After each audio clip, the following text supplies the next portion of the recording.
नमस्कार दोस्तों। आज हम सोशियोलॉजी के जो समाजशास्त्री विचारक हैं, अभी भारतीय सामाजिक विचारक के बारे में बात चल रही है। अभी हमने आपको अंबेडकर, राधा कमल मुखर्जी जो आपको अभी बता चुके हैं। आज हम बात कर रहे हैं महात्मा गांधी के बारे में। महात्मा गांधी जो समाजशास्त्री विचारक हैं, इनके बारे में भी आज चर्चा करते हैं। सबसे पहले है महात्मा गांधी से क्या क्वेश्चन निकल के आ रहे हैं। देखते हैं कि महात्मा गांधी का जन्म 2 अक्टूबर 1869 को पोरबंदर गुजरात में हुआ था। 2 अक्टूबर को हम राष्ट्रीय पर्व के रूप में मनाते हैं। गांधी जी की मृत्यु 30 जनवरी 1948 को हुई। इसे शहीद दिवस के रूप में मनाते हैं। क्वेश्चन आ जाता है कि गांधी जी के जन्म को किस दिवस के रूप में मनाते हैं? राष्ट्रीय पर्व के रूप में। गांधी जी की मृत्यु को किस दिवस के रूप में मनाते हैं? शहीद दिवस के रूप में। गांधी जी 1893 में दक्षिण अफ्रीका गए और 1900 किसी किताब में 14 है, किसी में 15 है, वापस आए। 1930 में नमक सत्याग्रह उन्होंने शुरुआत की। 6 मार्च 1931 को गांधी जी इरविन समझौता हुआ। गांधी जी के विचारों को उत्तर आधुनिकता के संदर्भ में विवेचित करने की कौन सी प्रक्रिया है? ज्ञानात्मक प्रक्रिया। इनमें से कौन सी विचारधारा महात्मा गांधी से संबंधित नहीं है? इसमें 4 दिए हैं: संकल्पता, प्रतिस्पर्धा, मानवीयता, भावात्मक। इसमें प्रतिस्पर्धा नहीं है। तय जोड़ी क्या है? अहिंसा जैन धर्म, समानता बौद्ध धर्म, सेवा भाव ईसाई धर्म, बंधुता इस्लाम धर्म। ये सारी सही जोड़ियाँ हैं। अहिंसा से कौन बात करता है? जैन धर्म। समानता की बात बौद्ध धर्म, सेवा भावना की भाव ईसाई धर्म और बंधुत्व की भाव इस्लाम धर्म। भारतीय सामाजिक व्यवस्था के संदर्भ में किस विषय पर महात्मा गांधी ने अपनी प्रतिक्रिया व्यक्त नहीं की? संप्रदायवाद, आतंकवाद, प्राकृतिक चिकित्सा, प्राणन्यास। आतंकवाद पर उन्होंने अपनी प्रतिक्रिया व्यक्त नहीं की। आगे देखते हैं, निम्न में से कौन गांधी जी के सर्वोदय दर्शन के प्रमुख रूप से संबंधित नहीं है? इसमें 4 ऑप्शन दिए हैं: पारिश्रमिक की समानता, प्रतियोगिता का भाव, साधन शुद्धि, सत्ता का विकेंद्रीकरण। सत्ता के विकेंद्रीकरण की बात नहीं की है उन्होंने।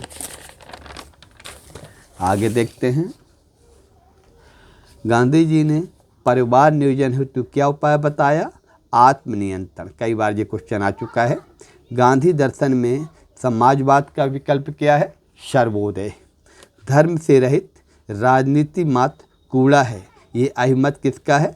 गांधी जी का। धर्म से रहित राजनीति मात्र क्या है? कूड़ा है।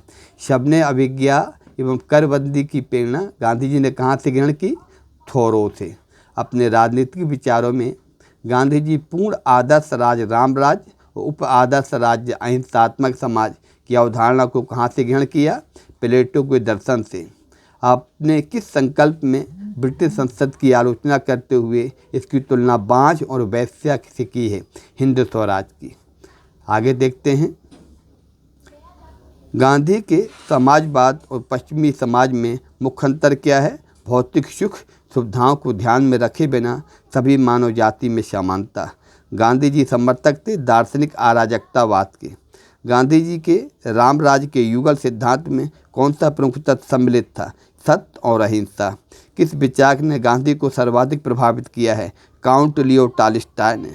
किस एक विचारक का प्रभाव गांधी जी के विचारों में न्यूनतम है? कार्ल मार्क्स का। गांधी जी ने अपनी व्याख्या की है दार्शनिक अराजकतावादी के रूप में। असहयोग विषय के अपने विचारों को गांधी प्रभावित थे टॉलस्टॉय। गांधी के अनुसार लक्ष्य और साधन अंतर संबंधित है। गांधी जी ने अनटू द लास्ट गुजराती के संस्करण का शीर्षक रखा सर्वोदय। गांधी जी की दृष्टि में अहिंसा का अर्थ क्या है? सत्य की प्राप्ति का रास्ता। गांधी जी के अहिंसा के निम्न में से क्या लक्षण हैं? ये निष्क्रिय नहीं है। इसका मूल सिद्धांत सत्य है। कथनों कांड दिए हैं। गांधी जी के अनुसार राज्य के कार्यों में वृद्धि की जानी चाहिए। राज्य एक आत्मविहीन यंत्र है। कथन गलत है, कारण सही। इसका आंसर ये होगा। निर्धारणवाद के बारे में गांधी जी की आलोचना तुलनात्मक सत्य में उनका विश्वास प्रकट करती है। इस कारण से वह एक समय पर एक कदम उठाने के सिद्धांत पर विश्वास करते हैं। कथन सही है, कारण गलत है। अनटू दिस लास्ट किसकी है? रस्किन की पुस्तक है। आगे देखते हैं। कथन दिया है, कारण दिया है। गांधी का सत्याग्रह स्वयं के कष्ट पहुंचाने के लिए सत्य का समर्थन था। सत्याग्रह का उद्देश्य सत्याग्रह की नैतिकता रोचकता दिखाता है। कथन सही है, कारण गलत है। गांधी जी के अनुसार समाज में से धर्म को निकाल फेंकने का प्रयत्न करने का मतलब बाँझ के घर पुत्र पैदा करना इतना ही निष्फल है, और अगर यही सफल हो जाए तो समाज का उसमें नाश है। गांधी जी समाजशास्त्री थे क्या? हाँ। सन 1891 में गांधी जी लंदन से भारत आए। उसके बाद उन्होंने वकालत शुरू की। बचपन में गांधी जी ने शिवणपृत भक्ति तथा सत्यवादी हरिश्चंद्र नामक 2 नाटक की पुस्तकों को पढ़ा, जिसका प्रभाव उनके जीवन पर पड़ा। 1942 में गांधी जी ने भारत छोड़ो आंदोलन प्रारंभ किया। साबरमती आश्रम में रहने वाले सत्याग्रही के लिए गांधी जी के द्वारा 11 नैतिक सिद्धांत अपनाने के लिए कहा गया था।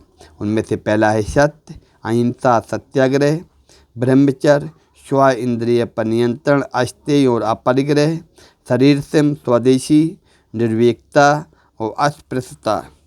इसके बाद है राजनीति का धार्मिक प्रयोग, प्रन्यास भी ट्रस्टीशिप की अवधारणा भी गांधी जी ने दी है। गांधी जी ने संरक्षकता का भी सिद्धांत दिया है। ये आपका महात्मा गांधी के बारे में काफ़ी कुछ चर्चा हो गई है। इसके बारे में अगले थिंकर के रूप में चर्चा करेंगे। तब तक के लिए नमस्कार दोस्त।